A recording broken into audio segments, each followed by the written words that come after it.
So Roman Reigns, Jacob Fatu closes the show for the World Heavyweight Championship. Jacob Fatu comes down to the ring with a very special lei that was made by Haku's daughter, Fatu's uncle. And this was a very nice white lei that I'm sure will be, you can probably bid on by the time you're hearing this. This is a $10,000 lei. Perfect for Mother's Day. Yes. Yeah, a great last minute gift. Yeah. Jacob Fatu's lei from Haku's daughter. Mom, I got you a lei. A lei from Haku's daughter. Wow, son. This is really lame. Wade says that the Tongan death grip, you don't just feel pain, you feel your life slipping away. Mm-hmm. So to the death, these two men are going to go. So Fatu instantly hits suicide dives to either end, and he's going for the Tongan death grip right away. And Reigns escapes on the floor, but man, he sold this thing like no one's business in this match. Just like he's clutching at his throat and gasping for air.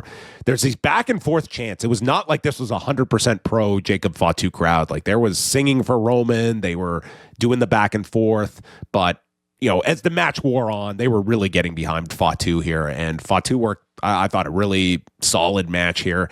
There's a Superman punch, and Jacob kicks out at 1. So, of course, that generates a big reaction. Cole compares him to Umaga, and then he's hitting hip attacks, and then gets hit by another Superman punch, this time for a 2 count, and they clear the desk, and the Tongan death grip is applied, and Jacob powerbombs Roman through the desk, rolls him into the ring, but Fatu gets caught by a spear.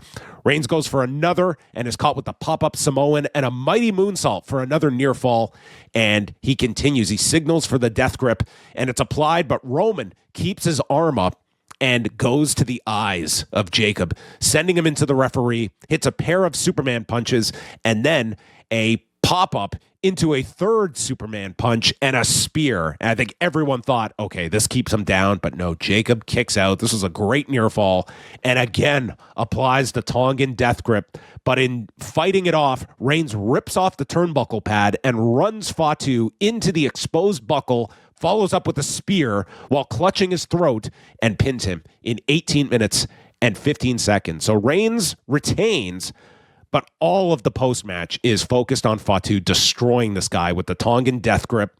Cole says that Reigns barely survived. Sean Bennett, the referee, is taken out with a pop-up Samoan drop. The other officials come in, and they are attacked, including Adam Pearce, who is thrown out, so maybe some follow-up there. And Reigns is foaming at the mouth. Fatu returns, once again puts on the Tongan death grip. Cole is calling on the cops to come in, and he holds up the title over top of Roman Reigns, and that is how the show ended, and it seems a guarantee that they are running this one back, because this was all about protecting Jacob Fatu, and that Roman just barely escaped, and Roman's advertised for Clash in Italy, and I will assume that they're going to come back in 3 weeks with this, with probably, like you suggested on Rewind to SmackDown, with a stipulation, if it's like a tribal combat match or something like that. Yeah.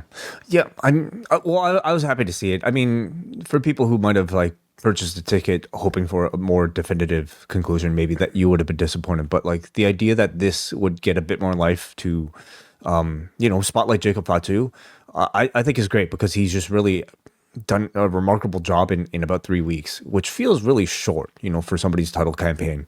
So not only did he not acknowledge Roman, despite the relatively clean defeat here, other than I suppose an exposed turnbuckle, but he's not joining the bloodline. In fact, he's attacking him, and he's wanting another match. So I'm looking forward to seeing, like, in another 3 weeks, like, how much more they can do with Jacob Fatu and how much more Jacob Fatu can do. The match itself, I thought, was a strong match. It felt like it went long, especially like towards the first half of it.